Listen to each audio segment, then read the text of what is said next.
네, 희생자가 계속 발견되고 있습니다. 네, 침몰한 선박인 허블레아니호의 인양은 당초 예정보다 좀 늦어져서 이르면 오는 9일에 본격화될 것으로 예상이 되고 있습니다. 네, 현지에서 조금 전 브리핑도 있었는데요. 관련 내용 조금 더 자세히 살펴보겠습니다. 김길수 한국해양대 교수 그리고 박희천 국제부 기자와 함께 살펴보겠습니다. 네, 두 분 모셨습니다. 안녕하십니까? 네, 안녕하세요. 안녕하세요.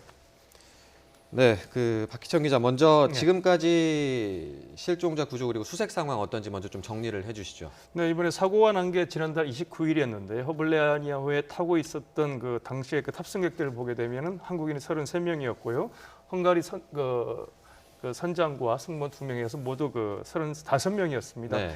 그 사고 초기에는 그 7명이 현장에서 구조가 됐고요. 나머지 그다음에 7명이 숨진 채 발견됐죠. 나머지 다 실종자 상태였는데 현지 시간으로 지난 월요일부터 실종자들의 그 시신이 발견되기 시작했습니다. 그래서 네.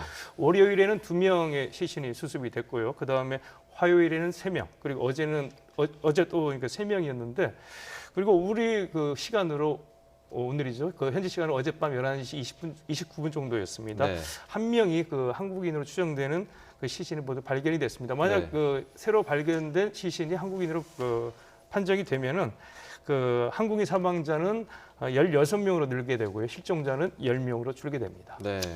말씀해 주셨지만 이제 그분의 신원이 이제 우리 한국인으로 확인이 될 경우에 네, 이제 그렇죠. 16명으로 사망자가 되고 실종자는 10명이 되는 상황인데 네네. 그 희생자분들이 조금 전에 말씀해 주신 그 한 분 같은 경우에도 네. 그 사고 지점에서 그렇게 멀지 않은 곳에서 발견이 됐다고 하더라고요. 네, 지금까지 이제 보통 그 발견되기로는 그 하류 가장 멀게는 132km 떨어진 곳에서 처음 발견됐었죠. 네. 월요일 날이요. 그 다음에 이제 하류에서 발견된 경우에는 50km 또는 55km 지역에서 다 발견이 됐는데 네. 이번에는 제일 가까운 거리죠. 사고 현장에서 4km 떨어진 곳에서 가장 가까운 곳에서 발견이 된 셈이죠. 네. 그 교수님, 예. 이렇게 그 사고 지점에서 가까운 곳에서 이제 사고 발생 이후로 며칠이 지나서 발견이 됐는데 그 이유 지금 그 가까운 지점에 계셨던 거라고 보시면 예. 이제 그렇죠. 와서 이렇게 발견된 예. 이유가 뭘까요? 여러 가지 이유가 있죠. 일단 강 가운데가 유속이 강합니다. 그래서 강 쪽으로 갔던 시신은 이제 하류로 떠내려갔고요. 이쪽 그 강 연안에 있었던 시신은 그 물 속에 들어 있다가 올라온 경우도 있고 또 잠수부들이 들어가서 지금 잘 안 보이잖아요. 네네. 아무것도 안 보인 상태에서 손에 뭔가 잡히니까 발견한 그런 경우라고 할 수 있습니다. 예, 그래서 현지에서 뭐 골든 타임과 관련해서 이야기가 나오는 것도 같은 의미인가요? 그렇죠. 예, 골든 타임하고도 관계가 있죠. 예. 그런데 이제 시신이라고 하는 것은 원래 이제 물 속에 들어가게 되면 며칠 동안은 이제 물 속에 있다가 다시 떠올랐다가 다시 네. 또 깔아앉습니다. 그게 이제 몸 안의 상태하고 관계가 있거든요. 네. 그런 거하고 전체적으로 다 관계가 있는 이야기. 그러니까 지금 물 위로 올라올 때 이때 발견을 해야 된다는 의미에서 그렇죠. 지금 골든 타임이라는 예. 수색의 그렇죠. 골든 타임이라는 이야기가 나오는 건데 예. 지금 오늘 이제 수색 작업이 어떻게 되고 있는지도 좀 한번 정리를 해주시죠. 네, 그 방금 전에 현장에서 그 브리핑이 있었는데요. 예. 그다음에 지금 이제 한국과 그 헝가리 당국이 공동으로 이제 실종자 구조와 수색 작업을 갖다 진행하고 있는 상황입니다. 네. 그 특히 오늘부터는 그 수상 수색을 강화하고 있다고 이렇게 발표를 했습니다. 네. 그 현지 시각 오늘 오전 8시 반에 우리 그 수색대원들을 갖다 태운 버스가 그 남쪽으로 그 출발을 했다고 합니다. 그래서 한 현장에서 100km 떨어진 지점까지 버스를 타고 가서요. 거기서 내린 다음에 이제 선박들을 이용해서 사고 지점 거꾸로 올라오면서 지금 수색 작업을 하고 있다고 합니다. 특히 네. 이제 중점적으로 수색하고 있는 지역이 그동안 이제 시신이 발견된 것들 위주로 해서 크게 이제 4곳의 그 주요 포인트를 잡고 그 위주로 수색을 진행하면서 상륙적으로 올라오는 그런 작업을 하고 있다고 합니다. 네. 또 하나 또 이제 특이한 사항이요. 수색견을 투입하기로 했다고 합니다. 아무래도 예. 이제 시간이 좀 지나고 하니까요. 그다음에 그 독일에서 내일 수색견 5구를 갖다 들여와서 현장에 투입한다고 하고요. 네. 또 독일 외에 또 인접국에 그 가용 가능한 수색견이 있는 나라에 지원을 요청을 해서 가능한 한 많이 수색견 현장에 투입해서 우리 대원들과 함께 수색 작업을 진행하겠다. 이렇게 말을 하고 있습니다. 네. 그 헝가리의 공조 작업에 대해서도 이제 설명이 좀 있었는데요. 우리 측 그 대표와 저쪽 그 대통령청장이죠. 아침 8시에 한번 만나고 또 저녁 8시에도 만나가지고 정기적으로 그날의 성과에 대해서 이제 협의를 하고 그 토대로 다음 날에는 어떻게 수색을 진행할지 거기에 대해 논의를 하고 있다 이렇게 이야기를 했습니다. 네. 근데 이제 지금 현재 수색은 수상 위주로 수색을 하고 있고요. 네네. 수중 수색은 현재로서는 정지되어 있는 상태입니다. 그래서 헝가리와 우리 당국 간에 수중은 이제 선체 인양하기 위해서 잠수부를 투입을 해가지고 우연히 발견되면 이제 하지만 전체적으로는 수중에 들어가는 잠수부들은 선체 인양하기 위한 작업에 몰두하는 것으로 하고 그래서 수중 수색은 지금 안 하는 것으로 되어 있고요. 수상 위주의 수색을 조금 전에 우리 기자님 말씀하신 대로 그렇게 진행하고 있습니다. 그 앞서 박희정 기자가 말씀해주신 그 네 곳 포인트를 좀 집중적으로 찾아본다는 이유가 그 발견된 지점의 지형적 특성상 또 그렇죠. 다른 분들이 발견될 수 있을 가능성이 그랬을 높다는 가능성이 높죠. 예, 강이 이제 가다가 이렇게 정지되는 부분이 있고 또 유속이 빠른 부분이 있고 그렇기 때문에 네. 그 포인트가 아주 중요한 포인트죠. 예, 그 포인트도 중요하지만 지금 이제 수중 수색이 멈춰 있는 상황이라고 하셨는데요. 사실 그 선미에서도 실종자가 좀 발견이 됐습니다. 그런데 이제 수중 수색이 계속 이루어지지 못하고 있는 게 아직 상황이 좋지 못해서겠죠. 그렇죠. 지금 유속이 너무 빠른 데다가 또 선내 안으로 진집해 들어가면요. 잠수사가 위험해집니다. 예. 바깥에서 작업하는 것과 또 다르고요. 또 들어가도 보이지를 않습니다. 그래서 그럴 바에야 이제 그물 같은 것을 외부에 설치를 하고 배를 들어 올리는 것이 더 빠른 수색일 수도 있습니다. 네. 그래서 네. 예, 그래서 상황이 좋지 않기 때문에 또 차질을 빚고 있는 게 바로 인양 작업입니다. 현재까지 인양 작업 어떻게 진행이 되고 있습니까? 어디까지 왔습니까? 네, 지금 그 침몰선을 갖다가 인양하기 위해서 이제 동원된 크레인이 있는데요. 그 대형 크레인이죠. 클라크 아담호라고 하고 있습니다. 이 클라크 아담호가 그 현지 시각으로 어제 그 새벽 6시, 우리 시간으로는 어제 오후 1시에 그 북쪽으로 73km 떨어져 있는 그 지역에서 출발을 했습니다. 네. 그래서 무난하게 다리 2개를 통과해서 쭉 내려왔거든요. 그래서 어제 일각에서는 어제 중으로 현장에 도착할 수도 있다 이런 예상이 나왔거든요. 네. 그런데 클라크 아담호는 한 다리 2개를 건너고 마지막 그 세 번째 다리가 그 철교였는데 철교를 지난 다음에 바로 그 지역에 정박을 했습니다. 그러니까 왜 그러냐면 수심이 그 밑에 있는 수심이 크레인이 안전하게 지나가기에는 약간 높다. 네. 그 선장 같은 경우에 그 당시 그 수심이 한 4.2m는 돼야지 통과할 수 있다 이런 말을 했었고요. 그 네. 당시 수심이 한 4.5m였거든요. 30cm 정도가 더 내려가야 된다.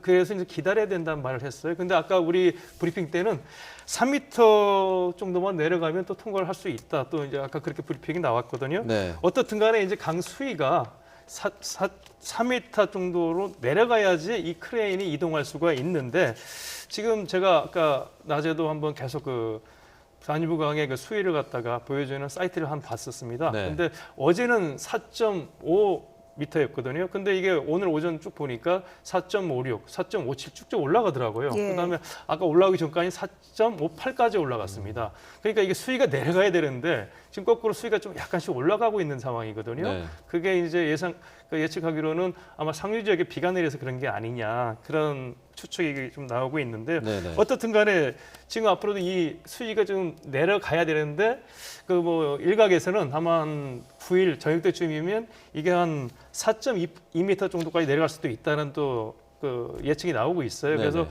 헝가리 당국은 지금 이 크레인의 그 이동 시기를 넉넉하게 잡아서 한 일요일 정도 이렇게 지금 보고 있습니다. 그러니까 일요일 정도에 현장으로 출발을 해서 그 도착하는 대로 그 인양 작업을 시작하겠다. 그런 게 지금 헝가리 당국의 입장입니다. 네, 지금 그러니까 그 크레인이 그 강을 따라 내려오고 있는데 그 다리들을 지나야 되는데 그 크레인 높이가 걸릴 수 있어서 그렇죠. 수심이 예. 낮아져야 된다는 거잖아요. 예, 그것을 이제 전문적인 용어로 에어드라프트라고 하는데요. 네.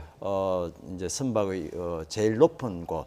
이 배 같은 경우에는 크레인이 제일 높은 곳이죠. 높이긴 했지만 거기까지의 높이가 이제 다리를 통과할 수 없다 이런 이야기입니다. 그걸 좀 인위적으로 낮출 수 있는 방법은 없나요? 그러니까요. 수심만 기다릴 게 아니라. 그러니까 뭐 인위적으로 낮출 수 있을 것 같은데요.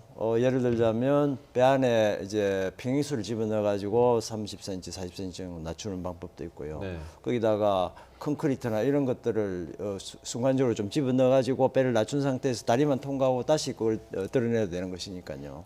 다양한 방법이 있을 수 있습니다. 그런데 아까 브리핑을 들어보니까 크레인을 결국 못 쓰게 되면 저번에 기자님 말씀하신 대로 수위가 안 낮아지면은 결국 그 다리를 통과를 못 하니까 그런 경우에 플랜 B를 사용하겠다고 네. 그런 이야기도 하고 있습니다. 근데 플랜 B를 가동하더라도 그때는 크레인을 이용하지 않는 다른 네. 방법을 이용하겠다. 구체적인 방법은 지금 설명하지 않겠다. 이렇게 설명을 했었죠. 그렇죠. 그 어떤 방법이 좀 예상 가능한 방법이 어떤 게 있을까요? 그래서 크레인을 사용 안 하겠다고 하는 것이니까요. 그런데 크레인을 지금은 아담스 이 크레인은 지금 200톤까지 들 수 있는 크레인이거든요. 네. 그런데 이 배의 무게가 한 50톤 정도 되고 또 물까지 포함하면 물은 또 올라오면서 빠지니까 한 7, 80톤 정도만 들 수 있으면 되거든요. 네. 그래서 좀 더 작은 크레인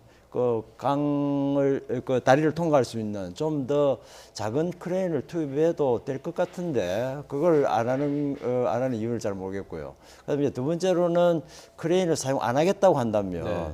그 선박 자체에 부력을 줘가지고 그 부력으로 배가 떠오를 수 있게 하는 다양한 방법이 또 있습니다.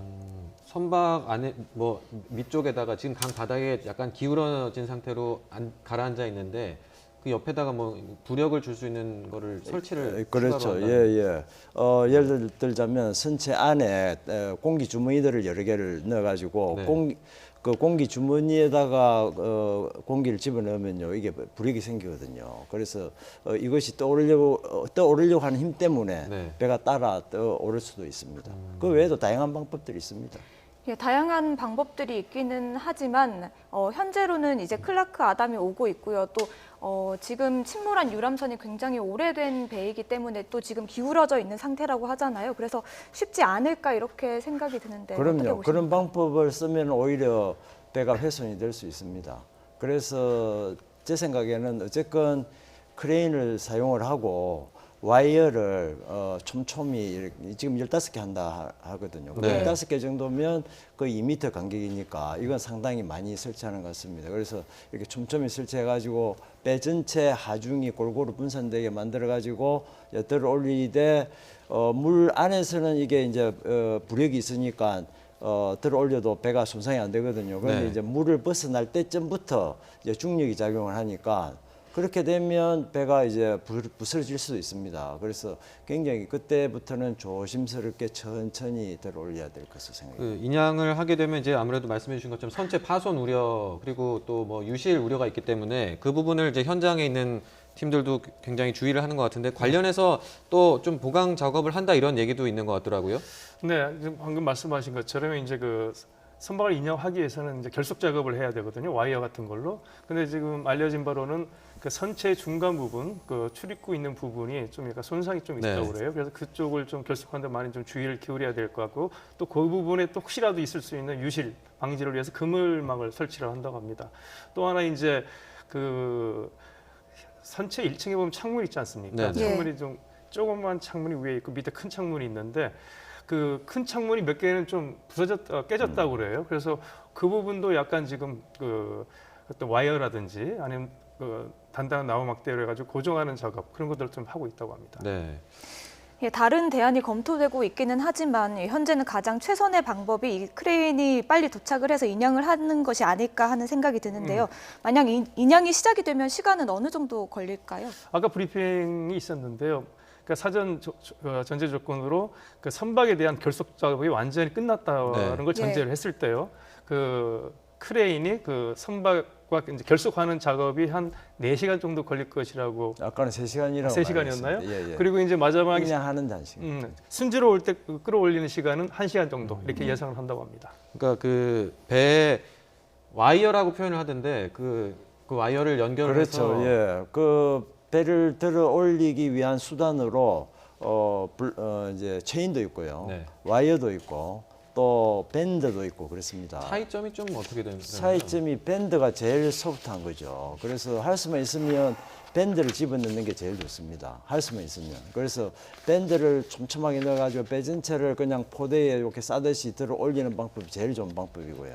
그 다음에 이제 와이어는 이렇게 둥그렇지 않습니까? 이게 들어가면서 선체를 좀 훼손시킬 가능성이 또 있습니다. 들어 올리면 이게 선체에 어떤 흠집을 낼 수 있거든요. 이게 지금 목재로 된 목재이기 성곽이다 때문에 보니까 그런 문제가 있습니다.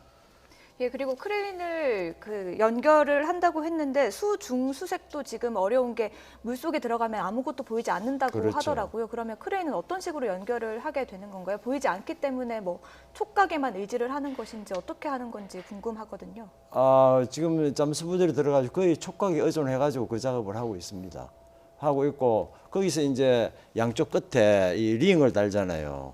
그래서 그 링을 나중에 그 카고 와이어링이라 하는데 그 링을 나중에 위에서 내려오는 크레인에 슬링하고 이렇게 연결해가지고 아마 전체적으로는 크레인에서는 3가닥이 내려갈 것 같고요. 밑에서 올라오는 거는 15가닥이 올라오고 그래서 크레인이 5개씩 이렇게 묶어가지고 들어 올리는 것으로 아마 그렇게 될 것 같습니다. 그 조금 전에 저희 박희천 기자가 설명해 주셨는데 그 교수님 보시기에 지금 현장에서 이제 인양을 앞으로 어떻게 하겠다 이런 내용이 좀 나왔잖아요. 지금 보셨을 때 뭐 인양 준비 과정 그리고 앞으로 과정에 뭐 특별한 문제점은 없어 보입니까? 제가 보는 데는 진짜 최선을 다해서 하고 있는 것 같습니다. 그래서 지금 저대로만 진행이 돼도 굉장히 다행이라 생각이 들고요. 지금 아무것도 안 보이는 상태에서 유속도 강한 상태에서 지금 저렇게 작업을 현재 하고 있다는 것이 거의 뭐 경이로운 일이다 그렇게 생각하고요. 그래서 잘 돼가지고 일요일쯤에 하죠. 일요일쯤에 정확하게 인양이 좀 됐으면 좋겠다는 그런 생각을 합니다. 참고로 멤버스 더 드리면요. 아까 네. 이제 브리핑을 할 때 어제부터 그 선박에 대한 결속 작업이 시작됐거든요. 네. 근데 빠르면 이제 하루라도 될 줄 알았는데 하는 과정에서 선체 일부가 손상된 게 발견됐다고 합니다. 그래서 조심스럽게 이제 하다 보니까 지금 그 현지에서는 예상하기를 결속 작업을 한 3일 정도. 네. 그러니까 오늘이 이제 목요일이지 않습니까? 네. 그러니까 크레인이 도착할 때까지는 계속 결속 작업을 완벽하게 해내겠다 이런 입장을 밝혔습니다. 만약 물이 저렇게 혼탁하지 않으면요 잠수부들이 들어가면 그 순식간에 뭐 하루도 안 걸리죠. 반나절 만에 그 밑에 와이어나 이런 것들을 넣을 수 있습니다. 네. 그런데 안 보이기 때문에 지금 3일이고 4일이고 이렇게 시간이 걸리는 거죠. 대신 그 사흘이 이제 늘어난 셈인데 그 기간에 이제 뭐 유실을 막을 수 있는 그런 방안들을 최대한 더 강구를 하고 더 완벽을 기하겠네요. 우리 정부에서 그 부분 최대한 요청을 했던 것 같고요. 헝가리 쪽에서도 수용을 해가지고 그 작업을 지금 현재 하고 있는 것 같습니다. 네. 예. 헝가리 측에서도 최선의 노력을 다해주고 있다고 이야기를 해주셨는데요. 지금 오고 있는 크레인이 아까 이야기를 해주셨는데 200톤까지 끌어올릴 수 있다고 했거든요. 헝가리에서는 가장 큰 크레인인가요? 네, 지금 알려지기로는 헝가리 그다음에 동유럽에서는 가장 큰 크레인이다 이렇게 이야기를 하고 있습니다. 네. 높이 자체 높이가 보니까 한 50m 약간 좀 넘는 것 같더라고요. 그리고 최대 적재량인 200톤이고요. 아까 말씀하신 것처럼 지금 허블레아니오가 대략 한 50톤 안팎이다라고 예상을 하고 있고 그 안에도 물이 들어가 있으면 최대 100톤까지도 될 수 있다고 했는데 네. 이 그 크레인이 한 200톤까지 들어 올릴 수 있다고 하니까 만약 이게 현장에 도착한다면 큰 문제는 없을 것 같아요. 그렇죠. 그런데 이제 해상 크레인이 우리나라는 어마어마한 규모들이 많습니다. 예. 해상 작업을 많이 하기 때문에 뭐 3,000톤 이런 건 뭐 예사고요. 네. 그런데 이제 이런 강에서 이런 사고들이 잘 안 나기 때문에 각 강에서 이렇게 큰 크레인을 사용할 이유가 별로 없거든요. 그런 작업을 많이 안 하니까. 그러니까 200톤 정도의 규모면 상당히 큰 규모다 그렇게 생각이 드는데요. 네, 교수님 그것도 좀 여쭤볼게요. 그 수색 작업이 지금 굉장히 중요하다 이런 얘기를 앞서도 말씀을 드렸는데 그 뭐 헬기 수색 그리고 뭐 수색견 동원 그 외에 또 뭐 또 다른 가능한 방법들이 뭐가 있을까요? 그래서 지금 헬기로 맥구를 찾았죠, 그죠? 네네. 헬기를 찾았고 이제 수색견이 동원이 되면 좀 더 활기를 띠지 않을까 이런 생각이 들고요. 네. 또 이제 시신이 또 자발적으로 떠오를 가능성도 있거든요. 네. 그래서 그런 거 등등을 생각하면 이 원래 수색이라는 것이 혼자 사는 것이 아니고 단체로 하는 것이기 때문에 수색 패턴을 정해줍니다. 그래서 그 전체 일정을 정해놓고 각자 맡은 부분을 수색하기 때문에 지금 하루 100km 정도라 하죠. 거기서부터 이제 위쪽으로 더듬어 올라오는데 일정 부분마다 각자 맡은 부분이 있거든요. 그래서 자기 맡은 부분에 최선을 다하면 또 수색견도 투입을 하고 또 헬기도 좀 더 띄울 수 있으면 띄우고 하면은 뭔가 소득이 또 있지 않을까 그런 생각이 듭니다. 그 가장 최근에 발견된, 그러니까 지금은 아직 한국인으로 확인은 안 됐습니다. 근데 한국인으로 추정되는 분 같은 경우에는 아까도 말씀해 주셨지만 4km 떨어진 곳에서 발견이 됐잖아요. 그래서 말씀하신 것처럼 멀리 가는 것도 뭐 멀리까지 수색 범위를 확대하는 것도 중요하지만 또 의외로 가까운 곳에 또 계실 수도 있는 것 같아서 그 부분 수중 수색을 좀 집중적으로 하는 건 어떨까요? 수중 수색이 불가능하죠. 지금 아예. 전혀 보이지 않는 상황에서 그래서 떠오르기를 기다리는 수밖에 없고요. 그래서 떠오른 시신을 못 찾으면 또 안 되는 것이니까 네. 이렇게 광범위하게 수색을 하는 것이죠. 예, 그리고 많이 발견된 곳이 또 선미라고 아까 이야기를 했는데요. 선미에서 많이 발견된 이유가 따로 있을까요? 저 배 같은 경우 이중갑판으로 되어 있습니다. 예. 그래서 아래층 갑판의 앞쪽은 아마 선박 자체적으로 사용했던 것 같고요. 뒤쪽을 아래쪽 갑판의 뒤쪽은 승객들이 아마 쉴 수 있는 용도였던 것 같습니다. 네. 그런데 유럽 여행을 간 우리 한국 분들이 사실 굉장히 피곤하거든요. 그래서 강을 보는 것도 야경을 보는 것도 중요하지만 야경을 보는 분들은 이제 2층 갑판에 있었고요. 안에서 좀 쉬겠다고 하는 분들은 아마 그 안쪽에서 1층 갑판에서 쉬고 있지 않았을까 그런 생각이 듭니다. 네, 당시 상황 그리고 이 원인 조사라든지 이런 거를 위해서는 당시 상황 진술 같은 게 또 굉장히 중요할 것 같은데 네. 이 부분에 대해서 우리 생존자분들이 또 추가로 진술을 했다고 하더라고요. 네, 그렇습니다. 우리 측이 이제 헝가리 당국이 요구한 사항이었는데요. 당시 그 현장에서 이제 그 생존자분이 7분 있지 않았습니까? 네. 그 중에 이제 한 분은 좀 아직도 병원 치료를 받고 계시고요. 6분은 이제 퇴원한 상태이신데 이분들이 초기에 그 진술을 했었습니다. 하지만 약간 미흡하다라는 게 우리 생각이었고요. 그래서 헝가리 당국에 그 6분의 그 추가 진술을 갖다 받아달라. 그래서 네. 그게 합동 진술회라는 그런 그 형식의 그 진술을 하는 뭐라고 해야 되나요? 그런 자리를 마련했습니다. 네. 합동 헝가리에서 진술회라고 회라고 하죠. 네. 그래서 그때 6분이 가서 진술을 했는데 특히 이제 3분이 굉장히 적극적으로 당시 그 사고 상황과 구조 당시의 그 상황에 대해서 구체적으로 진술을 많이 했다고 합니다. 네. 그러니까 여기에 대해서 헝가리 당국은 사복적으로 굉장히 유의미한 의미가 있는 진술이었다. 그리고 이게 조서에 또 반영을 했다고 그러고요. 당시 또 이제 진술하는 과정에서는 경찰뿐만이 아니라 이 사건을 지휘하고 있는 검찰도 입회를 해서 그 진술을 했다고 합니다. 네, 예, 이분- 네. 예, 이분들의 진술이 또 중요한 것이 그 사고를 냈던 크루즈선의 선장은 지금 무죄를 주장하고 있잖아요. 자기는 그렇죠. 잘못이 없었다고 주장하기 때문이죠. 네, 그 얼마 전에 그 구속에 대한 그 심사가 있었죠, 법원에서요. 그 법원에서 이제 결정은 조건부로 이렇게 조건부 보석을 단 그 구속이었습니다. 네. 그러니까 구속은 일단 하되 보석금을 한 6천만 원, 우리나라 돈으로 한 네네. 6천만 원 정도를 내게 되면은 일단 풀려나서 대신에 이제 부다페스트를 벗어나지 않는 그 다리에 전자 발찌도 차고요. 네. 그 상태에서 재판을 받게 이렇게 해주겠다고 했는데 헝가리 검찰도 그렇고 우리 측에서 봤을 때도 중대한 범죄를 저질렀는데 그런 그 보석 조건은 말이 안 된다. 그래서 헝가리 검찰도 법원에 항고를 합니다. 이 보석 조건 취소해달라. 우리 측도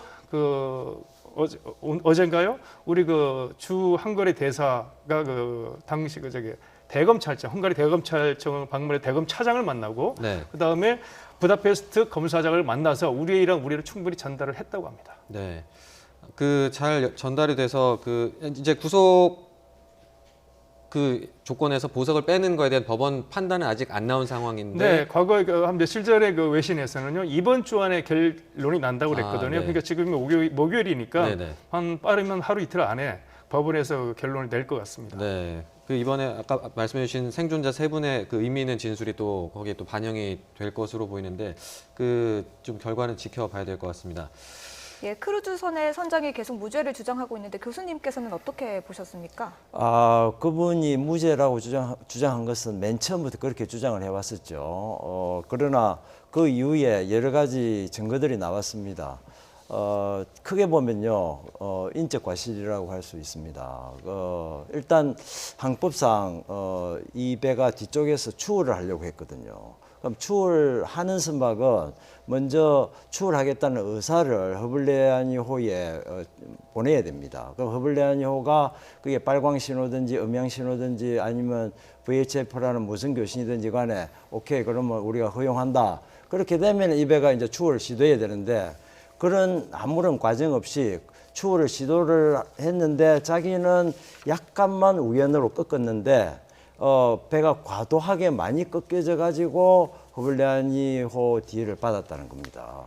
그렇게 본인이 말했기 때문에 이건 명백한 과실입니다. 또 하나 이제 추가 영상이 공개되지 않았습니까? 네. 며칠 후에 그 과정을 보게 되면은 그 바이킹 시기노가 뒤에서 들이받는 모습이 나오죠. 그리고 지나갑니다. 그냥 지나갔는데 또 얼마 있으면 배가 후진을 하거든요.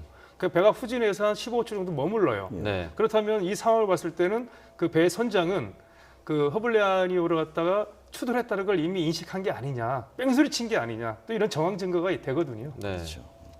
여러 가지 정황으로 봤을 때 그 크루즈선 선장의 주장은 그러니까 거짓 주장일 가능성이 높아 보이는데 어쨌든 일단 본인은 계속 무죄를 주장하고 있는 상황인 예, 거죠. 본인은 자기의 최선을 다했다 이렇게 주장하는 것이고요. 그러나 실정법상 국제 항행 규칙상 그 선장이 잘못한 게 명백합니다. 그 교수님이 보셨을 때는 그 선장이 당시에 혹시 자리를 비웠거나 이랬을 가능성은 어떻게 보십니까? 본인의 진술을 봐서는 자리를 비웠을 가능성이 전혀 없습니다. 그래요? 예, 본인이 정확하게 패싱하겠다고 오버테이킹 하겠다고 본인이 판단을 해가지고 선수를 오른쪽으로 꺾었는데 너무 많이 꺾어서 그렇게 됐다고 말했기 때문에 네. 술을 먹었을 가능성도 별로 없고요. 네. 예, 분명히 브릿지에 재선하고 있었습니다. 근데 참 이해가 안 되는 게 그 왜 그러면 그 사고 이후에 어떤 적절한 구호 조치를 하지 않았느냐 이 부분이 참 아쉽거든요. 그러니까 그렇죠. 선원 뭐 2명 정도가 뭐 바다에 그러니까 강에 이런 구명 조끼 같은 걸 던졌다라고는 하는데 그 이후로는 별다른 조치가 없이 다시 앞으로 갔다는 게 지금 가장 큰 비난을 받고 있는 점인 것 같은데 그 왜 그런 조치가 없었는지 적절하게 설명이 안 되는 거거든요. 어떻게 그 보십니까? 부분은 정말 설명이 안 되는 부분이죠. 정확하게 그걸 이제 저희들 시맨십이라고 하는데요. 네. 선원으로서의 정확한 의무를 인지를 하고 있었다면 네. 그런 일이 일어날 수가 없습니다. 예, 관련해서 우리 강경화 외교장관도 철저한 책임 규명을 강조했잖아요. 네네. 그 오늘 출국하지 않았습니까? 예. 체코인가요? 슬로바키아인가 그쪽으로 출국을 했는데 거기서 이제 헝가리 외교장관을 만난다고 합니다. 예. 그 자리에서 다시 한번 촉구하겠다 이렇게 말을 했습니다. 네. 예. 무엇보다도 선체가 인양이 되면 이제 사고의 원인도 정확히 밝혀낼 수가 있을 것 같은데요. 인양이 지금 미루어지고 있습니다. 크레인이 이동 중이고 잠시 이제 수위 때문에 멈춰 있는 상황인데요. 그렇다면 수위가 앞으로 가장 큰 관건이라고 볼 수 있을까요? 네, 아까 말씀드린 것처럼 이제 수위가 한 4m 정도까지 내려가야지 이 클라크 아담모가 무사히 이제 다리 두 개를 통과해서 현장에 갈 수 있다고 하지 않았습니까?